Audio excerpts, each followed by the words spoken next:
My God is King, 우리 사무엘상 시리즈 세 번째 시간 전심으로라는 제목으로 하나님 말씀 함께 나누겠습니다. 2020년 3월부터 시작된 코로나 팬데믹이 대부분의 사람들의 예상을 깨고 이렇게 2년 반 거의 3년이 가까이 되도록 지속되면서 여러 사회에 큰 파장과 영향을 미치고 있는 것을 봅니다. 경제적으로는 역대급 인플레이션, 또 양극화 이런 얘기를 하고, 정치적으로는 국제적인 분열, 또 자국 중심주의 강화로 세계화가 후퇴되었다 이런 얘기를 하고, 또 교육적으로는 학생들의 성적과 학습 능력이 떨어지게 되었다, 종교적으로는 공동체성이 약화되었다, 신앙이 침체기에 들어갔다, 문화적으로는 개인주의를 넘어서 초개인주의적인 문화가 자리 잡혀 간다, 사상적으로는 더 메말라가고 허약해지는 것 같다, 기후 환경적으로는 모두가 더 심각하다, 이런 걱정들을 하고 있는 그런 모습들을 우리가 봅니다. 각자 도생, 빈부격차, 진영 갈등, 환경오염 같은 이런 단어가 우리 시대를 표현해주는 단어가 된 지 오래인 것 같습니다. 포스트 마더니즘과 또 코로나 팬데믹이 만나면서 여러 가지 새로운 사회 현상들을 불러일으키는 것을 봅니다. 당연히 긍정적인 변화 그리고 발전이 있는 게 사실이죠. 그렇지만 그 이면에 여러 가지 사회적인 부작용들이 있는 것 또한 사실입니다. 크게 본다면 긍정적인 면을 잘 발전시키고 인류가 더 나은 세상을 만들어 간다는 건 너무나 좋고 참 옳은 일이고 필요한 일이겠지만, 여러 가지 사회적인 문제들을 하나하나 해결해 나가야 하는 과제들도 우리가 더 많이 떠안고 있는 건 사실인 것 같습니다. 사회적인 큰 차원에서 뿐만 아니라 우리 개개인의 삶의 차원에서도 이런 사회적인 문제들로부터 우리가 동떨어져서 살아갈 수 있는 사람들이 아니니까, 나는 도대체 어떻게 살아야 되나, 이런 고민들을 하루에도 여러 번 하실 것 같습니다. 우리가 요즘 묵상하고 있는 이 사무엘상을 보면서 여러분들은 어떻게 지금 어떤 생각을 하면서 말씀을 읽고 있나요? 저는 우리 시대와 굉장히 많이 맞닿아 있다라는 그런 생각을 해보게 됩니다.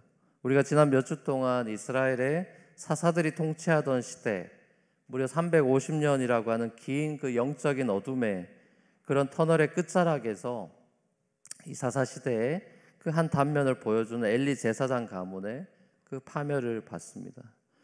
페루나 같이 살던 두 아들이 전쟁에서 죽고, 엘리 자신도 두 아들의 죽음의 소식, 또 언약궤가 블레셋한테 뺏겼다 그 소식 듣고 정신적인 충격 받아가지고 의자에서 뒤로 넘어져서 목이 부러져서 죽게 되죠. 또 그 비나스의 아내는 출산하다가 죽게 됩니다. 그리고 어렵게 태어난 애 이름을 이가봇이다 이렇게 이름 짓죠. 이가봇, no glory라는 뜻이죠. 하나님의 영광이 이스라엘에게서 떠났다. 그러니까 한 제사장 집안의 몰락이 결국 이스라엘의 몰락을 상징하고 있습니다. 이렇게 하나님의 영광이 떠난 이스라엘의 비참한 모습을 보여주는 이 에피소드로 사무엘상이 시작되는 걸 우리가 봤습니다. 한 개인도, 가정도, 국가도 하나님의 영광이 떠나면 거기엔 어둠만 남죠. 하나님의 영광의 광채가 사라지면 그곳은 흑암만 있을 뿐입니다. 우린 그런 곳을 지옥이다 이렇게 부르죠. 하나님의 영광이 떠나면 우리 삶은 그야말로 지옥이 됩니다. 영광스러운 하나님의 다스리심이 없는 세상 그 자체가 지옥이죠. 이스라엘의 언약궤를 블레셋에게 빼앗겼다라는 것은 그런 상징을 보여주는 겁니다. 이스라엘이 왕 대신 하나님의 다스리심이 없이는 지옥이다. 이스라엘이 하나님을 떠나면 죽음을 맛보는 운명에 처해진다. 자, 그것을 우리가 드라마로 보고 있습니다. 코로나 팬데믹이 저는 딱 그런 상황이라고 생각합니다. 팬데믹이 우리가 바쁘게만 사느라, 먹고 사느라 바쁘고 잊고 지냈던 이 삶과 죽음의 그 근본적인 문제를 다시 전면으로 소환시켰습니다. 죽음이 그리고 우리에게 질문했죠. 넌 도대체 무엇을 위해 살고 있냐? 자, 그리고 우리는 모두가 피해갈 수 없는 이 질문에 대한 대답을 각자가 해야만 했죠. 물론 아직 그 대답을 찾지 못한 이들도 있겠지만, 적어도 그리스도인이라고 한다면 이 질문에 대해서 대답할 말이 준비되어 있어야 되겠죠. 사무엘 상하의 결론이 그러하듯이 우리 인생의 드라마의 결론도 결국은 My God is King이죠. 내 인생의 드라마 주인공이 내가 아니라 바로 나를 지으시고 목숨을 건져주시고 살게 하시는 하나님이라는 이 사실이죠. 내가 내 인생의 주인공인 줄 알고 내 삶과 죽음이 내 손에 달려있다라는 착각으로 살아가는 그런 인생이 아니라 내 인생이 철저하게 왕 대신 하나님께 달려있다라고 하는 절대 진리를 죽을 때쯤 됐어야 깨닫는 것이 아니라 하루라도 빨리 깨닫게 되는 게 인생 최대의 축복이죠. 이 단순한 진리를 알고 살아가는 인생과 그렇지 않은 인생을 그야말로 하늘과 땅 차이, 천국과 지옥 차이죠. 오늘 우리는 하나님으로부터 멀어져 있던 이 이스라엘 백성들을 미스바라는 한 장소로 다 불러 모아서 영적 대각성 집회를 펼치는 사무엘을 봅니다. 사무엘이 이스라엘의 사사죠. 또 선지자죠. 제사장이죠. 이스라엘의 회복을 위해서 혼신의 힘을 다하는 사무엘을 보죠. 오늘 본문 2절에 보면 이스라엘 온 족속이 여호와를 사모하게 되었다 이렇게 기록하고 있는데, 여기서 사모하다라고 할 때 사용된 원어의 의미는 슬퍼했다, 또 애통하다 이런 뜻입니다. 그러니까 이스라엘 백성들이 블레셋한테 하도 시달리니까 하나님 앞으로 나와서 너무 힘듭니다. 먹고 살기 너무 힘들고 슬픕니다. 애통합니다. 이렇게 그런 모습이죠. 그게 여호와를 사모했다라는 모습이에요. 사사 시대 동안 이스라엘이 정치적으로 경제적으로 블레셋으로부터 끊임없이 괴롭힘을 당해왔기 때문이죠. 애통해하면서 슬퍼한 이 국민들을 향해서 사무엘이 어떤 얘기를 합니까? 다 좋아질 겁니다. 좀 참으십시오. 그렇게 얘기합니까? 아니죠.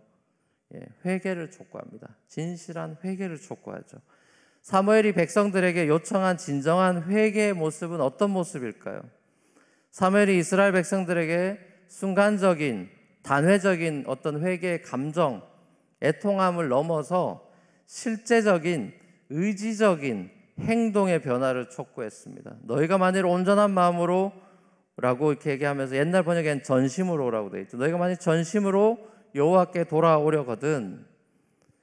자, 사무엘이 무늬만의 어떤 회개, 돌아서면 다시 범죄하는 그런 피상적인 회개가 아니라 진정한 회개의 조건으로 내걸고 있는 것이 온전한 마음, 전심이라는 단어입니다. 그러니까 회개라는 것이 단순히 내 잘못을 시인하고 내 삶을 후회하고 슬퍼하는 것으로 끝나는 것이 아니라 회개의 진정한 목적은 온전한 마음을 회복해서 온전한 마음으로 주님께로 돌아가는 것이죠. 죄의 근본적인 정의가 하나님을 향해 있던 우리 마음이 다른 것으로 빼앗긴 상태를 죄라고 우리가 이야기하죠. 마음의 방향이 하나님과 반대되는 방향으로 가게 되는 것이죠. 하나님으로부터 돌아서 있는 상태이기 때문에 관계적인 측면에서 볼 때는 말 그대로 관계가 틀어지고 깨어진 상태를 말하죠. 자, 그렇다면 우리 마음이 왜 하나님으로부터 멀어지고 하나님과의 관계가 깨어지고 다른 방향으로 가게 되고 왜 하나님과 관계가 금이 가는 걸까요? 야고보 사도의 말에 따르면 우리 마음에 욕심을 품고 있어서 그렇죠. 그렇죠? 욕심이 잉태한즉 죄를 낳고 죄가 장성한즉 사망을 낳는다 그랬으니까요. 자, 아담이 하나님과 같이 되려는, 하나님 없이 자신의 힘으로 자기 인생을 살려고 하는 그 욕심을 단단히 품게 됐고 그 결과 선악과 따먹는 죄를 범했죠. 그러니까 엄밀히 말하면 아담이 선악과를 따먹어서 하나님과의 관계가 깨졌다라기보다는 이미 그 마음에 균열이 조금씩 생기고 있었던 것이죠. 뭐든지 하루아침에 무너지는 것은 없지 않습니까? 관계도 하루아침에 깨진다기보다는 그 전에 뭔가 조짐이 있고 상태가 계속 나빠지고 있었던 거죠. 그렇죠? 팬데믹은 그걸 우리에게 더 가시화시킨 거죠. 안 좋아졌던 게 드러난 거죠. 그렇죠? 이스라엘 백성들도 마찬가지입니다. 이스라엘 백성들이 가나안 땅에 들어와서 광야 시절과는 달리 이제 어느 정도 먹고 살만해지니까 마음에 균열이 가기 시작했습니다. 하나님만을 전심으로 찾고 구하기보다는 이제 스스로의 힘으로 그럭저럭 먹고 살만하다고 느꼈습니다. 더구나 이제는 시대가 바뀌었다고, 이제는 광야 시절이 아니라고, 지금은 가나안 시대라고, 시대가 바뀌었다고, 이제 먹고 사는 전략이 달라져야 된다고. 자, 그들은 세상 방식을 서서히 받아들이고 있었습니다. 하나님이 아닌 헛된 가나안 우상들의 마음이 조금씩 빼앗겨가고 있었죠. 사무엘 시대에 이스라엘 백성들이 주로 섬겼던 대표적인 우상이 뭡니까? 오늘 본문에 나오는 바알과 아스타롯입니다. 자, 그렇기 때문에 사무엘이 이스라엘에게 온전한 마음으로 너희가 하나님께 돌아오려거든 너희들 집에 있는 바알들과 아스타롯들을 다 없애버리십시오, 이렇게 얘기했죠. 이 당시에 이스라엘 가정들에는 바알들, 아스타롯 우상들 복수로 표현되어 있습니다. 하나씩 있는 게 아니라 여러 개가 있었다는 거죠.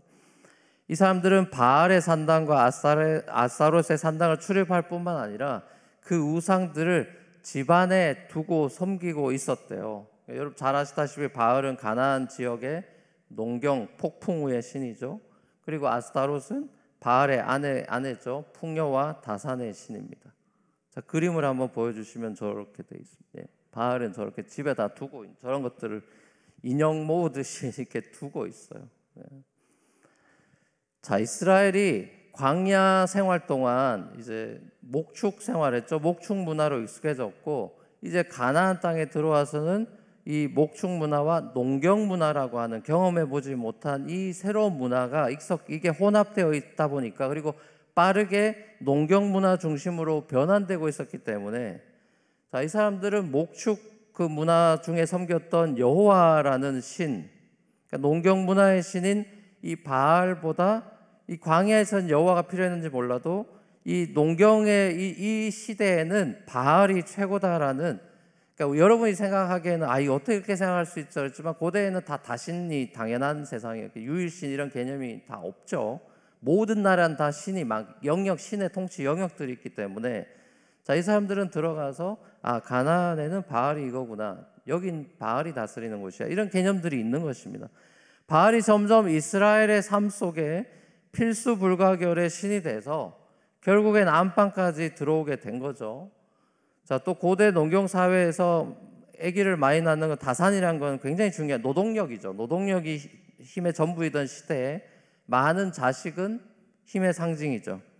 이 당시 바알 신전 의식에서는 항상 바알과 이 아스타롯의 성관계를 묘사하기 위해서, 풍요를 상징하기 위해서 실제로 제사하는 사람들 사이에서 음란하고 문란한 그런 성행위들도 제사의식 중에 들어있었기 때문에 바알과 아스타롯을 집에다 두는 이 이스라엘의 영적인 또 윤리적인 상태는 십계명과는 완전히 멀어져 있는 그런 타락의 길을 가고 있었던 것이죠.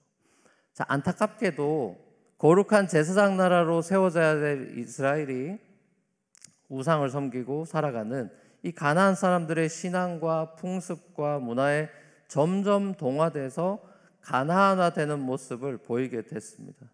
당장 눈앞에 보이는 현실을 본 거죠. 눈에 보이지 않는 하나님, 그리고 하나님의 다스리심, 하나님이 원하시는 나라, 자, 이런 거에 대한 비전을 점점 잃어갔습니다. 현실적인 풍요를 가져다주는 우상은 늘 자기들 가까이에 눈에 보이는 곳에 있고, 하나님은 전혀 눈에 보이지 않는 형상이 없으셔서 눈에 잘 안 보이기 때문에 결국은 보이는 것을 선택하게 된 것이죠. 자, 그래서 이들은 안식일에는 제사를 그래도 드렸지만 그 제사가 점점 형식적으로 변해갔고, 일주일간의 세상 속에서의 삶에서는 하나님이 아니라 바알과 아스타롯을 섬기면서 살아가는 이런 이중 플레이를 하게 됩니다. 자, 이 이중 생활이 이제는 너무나 당연한 삶이 되었고 습관이 되어버려서 죄의식도 약해지고 자기 생활에 문제가 있다라는 인식조차 흐려져서 자기 옷에 때가 묻은 줄을 잘 모르고 빨아야 되는데 그 더러운 옷을 입고 살아가는 그런 모습이 된 것입니다. 자, 결국 사사시대의 이스라엘 백성들이 바알과 아스타롯에 점점 빠져들다가 이미 거의 중독이나 마찬가지로 그렇게 된 거죠. 우상숭배라는 것은 일종의 중독이죠. 오늘날의 시대, 사사시대와 저는 흡사하다고 생각합니다. 현대인들 중에 이렇게 서서히 빠져들어서 헤어나오지 못하게 된 소위 중독적인 현상을 보이는 것들이 얼마나 많습니까? 자, 어린애들은 게임 중독, 게임 시간 가는 줄 모르고 게임하죠. 스마트폰 중독, 뭐 어른들도 뭐 알코올 중독, 뭐 마약 중독, 성 중독, 음란 중독, 도박 중독, 많은 중독들에 빠져 있는 사람들이 많죠. 결국 이런 중독들은 우상 숭배죠. 하나님보다 더 사랑하기 때문에 그런 것들을 하는 거죠. 지속적으로 계속 그런 것들을 하다 보면 본인이 자기도 모르게 그 우상에 중독되게 되죠. 제가 예전에 한 청년 집회에 갔을 때 그 어떤 한 친구랑 상담을 했던 기억이 있는데요. 얘가 대학교 2학년이었던 친구였습니다. 아버지가 목사님이라고 PK죠. 근데 얘가 13살 때부터 포르노에 중독이 돼가지고 지금 대학 생활하는 데까지 영향을 주고 있다고 이제 저한테 털어놓는 겁니다. 13살 때 우연히 포르노를 보게 됐고 이제 호기심에 계속해서 보다가 그게 중독이 돼서 죄책감에 막 시달리고 또 아무리 노력해도 잘 안 돼서 나중에는 하나님이 자기를 나 같은 거 사랑하지 않을 거라고 이제는 끝이라는 생각을 하게 됐다고 저한테 와서 이제 하소연을 하는 겁니다. 예수전도단에서 하는 그런 DTS 훈련을 1년 동안 받았대요. 그거 받을 때는 괜찮았는데 끝나고 나서 다시 원점으로 돌아가서 또 다시 재발해서 또 보게 된다고 고백을 하는 겁니다. 야, 이게 정말 1년 했을 때 괜찮았다가 또 리줌이 됐으니까 이게 계속해서 괴롭히는구나. 청소년들이나 청년들은 자제력이 약하잖아요. 중독에 훨씬 더 쉽게 걸리죠. 그러니까 빠져나오기도 쉽지가 않은 거예요. 여러분들은 어떠세요? 그 애들만의 문제겠습니까? 어른들도 있죠. 여러분들이 온전한 마음으로 하나님만을 사랑한다 라고 우리가 찬양도 하고 말을 하지만 정작 여러분 집에 바알이나 아스타롯 같은 우상을 가정에 여러분들이 품고 살아가고 있는 건 아닌가 스스로 한번 돌아볼 필요가 있겠죠. 바알이 어려운 게 아니라 요즘으로 치면 돈입니다. 심플리 돈이죠. 신약에서 예수님께서 경계하신 맘몬입니다. 아스타롯은 요즘으로 치면 성입니다. 섹스입니다. 오늘날 적지 않은 그리스도인들도 하나님 외에도 바알들과 아스타롯들을 집안에 두고 있는 경우들을 우리가 확인할 수 있죠.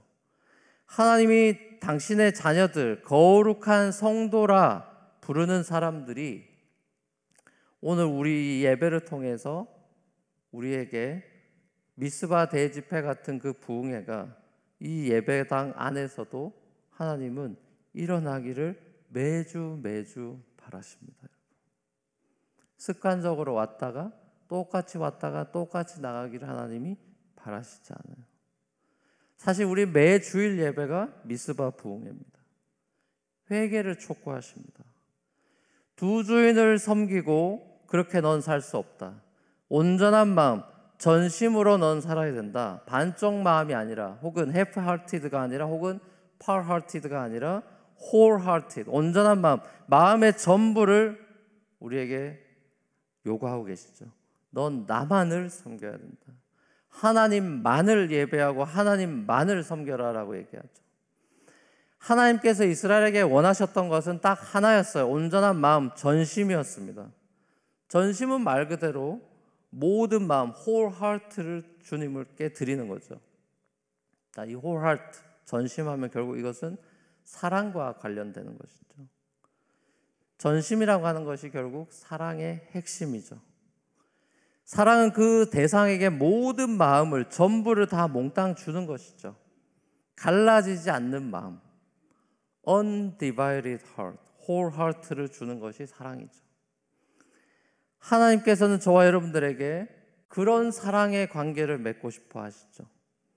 회개는 그 사랑의 관계로 다시 돌아오라는 초청인 것입니다. 고멜처럼 두 마음으로 갈라진 영적 간음의 그런 바람난 상태에서 다시 남편만을 바라보고 남편만을 사랑하는 지조 있는 그 아내의 자리로 돌아오라는 요청이죠. 사무엘이 이스라엘이 온전한 마음이 전심으로 하나님께 돌아오면 죄 용서를 받을 뿐만 아니라 블레셋한테서 너희가 승리하고 구원을 받는 실제적인 은총을 경험하게 될 거다 이렇게 선포를 하죠. 그게 실제로 일어나는 일이고요. 구약에도 보면 모든 성경을 보면 하나님께서 초지일관으로 이스라엘에게 원하시는 게 진심이구나라는 걸 대번에 알 수가 있습니다. 몇몇 그 구절들을 제가 소개해 드리면요. 하나님이 이 예레미야 선지자를 통해서 이제 나라가 망해가고 있는 이스라엘한테 이 예레미야 입술을 통해서 이렇게 말합니다. 내가 여호와인 줄 아는 마음을 그들에게 주어서 그들이 전심으로 내게 돌아오게 하겠다. 그래서 그들이 내 백성이 되고 나는 그들의 하나님 되겠다. 예레미야 29장에도 보면 너희가 전심으로 나를 찾고 찾으면 만날 거다. 하나님이 선지자 하나니를 통해서 유다 왕 아사 왕에게도 역대하에 보면 이렇게 말씀하십니다. 여호와의 눈은 온 땅을 두루 감찰하사 전심으로 자기에게 향한 자들을 위해서 능력을 베푸신다. 다윗도 전심이라는 말을 굉장히 많이 썼죠. 다윗이 시편에서 자주 하나님을 향한 전심을 노래합니다. 시편 9편 1편에 보면 내가 전심으로 여호와께 감사한다. 시편 86편에 보면 나의 하나님이여 내가 전심으로 주를 찬송합니다. 시편 138편에도 내가 전심으로 주께 감사합니다. 자, 하나님께서는 이런 다윗의 전심을 기뻐하셨고요. 다윗의 인생을 후대에 평가하실 때 보면 북이스라엘의 가장 악한 왕으로 평가받는 그 여로보암 있죠. 이 여로보암을 평가하실 때 항상 이런 말을 합니다. 열왕기상 14장 8절에 보면요. 나라를 다윗의 집에서 찢어내어 내게 주었거늘 너는 내 종 다윗이 나의 명령을 지켜 전심으로 나를 쫓으며 나보기에 정직한 일만 행하였음과 너는 같지 않다. 이렇게 평가해요. 다윗을 기준으로 평가합니다. 시편 119편 기자도 이렇게 전심으로 노래합니다. 119편 굉장히 긴 시편이죠. 거기 보면 계속 전심이 나옵니다. 2절에도 여호와의 증거를 지키고 전심으로 여호와를 구하는 자가 복이 있다. 10절에 내가 전심으로 주를 찾았다. 58절에 내가 전심으로 주의 은혜를 구했다. 145편 끝까지 나오죠. 여호와여 내가 전심으로 주를 부르짖었사오니 내게 응답하소서. 자, 하나님께서 이스라엘에게 요구하시는 것은 이 몇몇 구절들만 봐도 obvious합니다. 전심이에요. 전심. 그게 전부예요. 하나님이 우리에게 요구하는 건 전심입니다. 이스라엘이 결국 사무엘을 통해서 전심으로 하나님을 찾았을 때 사무엘의 온전한 그 제사를 통해서 블레셋이 섬기던 폭풍우의 신인 바알이 가짜라는 것이 그게 증명이 되죠. 그래서 하나님이 그 우레로 폭풍우를 뚫고 우레로 블레셋을 치는 것입니다. 하나님이 이 폭풍우도 주관하는 분이라는 걸 보여주죠. 사무엘의 전심이 담긴 이 온전한 제사, 온전한 예배, 전심의 중보기도를 통해서 하나님이 이스라엘 전체에게 큰 승리를 안겨주셨고 그 승리의 기념비가 바로 에벤에셀이 됐습니다. 에벤에셀은 도움의 돌, 그런 뜻이죠. 하나님께서 여기까지 우리를 도우셨다. 이스라엘이 전심으로 회개한 자리까지 하나님이 도우셨다. 에벤에셀은 하나님의 이스라엘을 향한 사실은 전심을 보여주는 돌이죠. 이스라엘의 전심을 보여주는 돌이라기보단 에벤에셀은 하나님의 이스라엘을 향한 전심을 보여주는 돌이죠. 사랑 우리 뉴프런트 교회 우리 성도 여러분, 저와 여러분의 하나님은 자신의 외아들을 십자가에 내주고 자기 백성들을 구하고야 마시는 전심을 다하시는 하나님입니다. 그리고 우리 하나님이 우리가 죄로부터 돌아서서 전심으로 회개하며 주님만 전심으로 찾는 사람들이 되기를 바라십니다. 이스라엘을 위해 전심으로 사역했던 이 사무엘의 제사장으로서의 중보 사역은 여러분 보시면 사무엘 보면 누가 떠오릅니까? 당연히 예수 그리스도죠.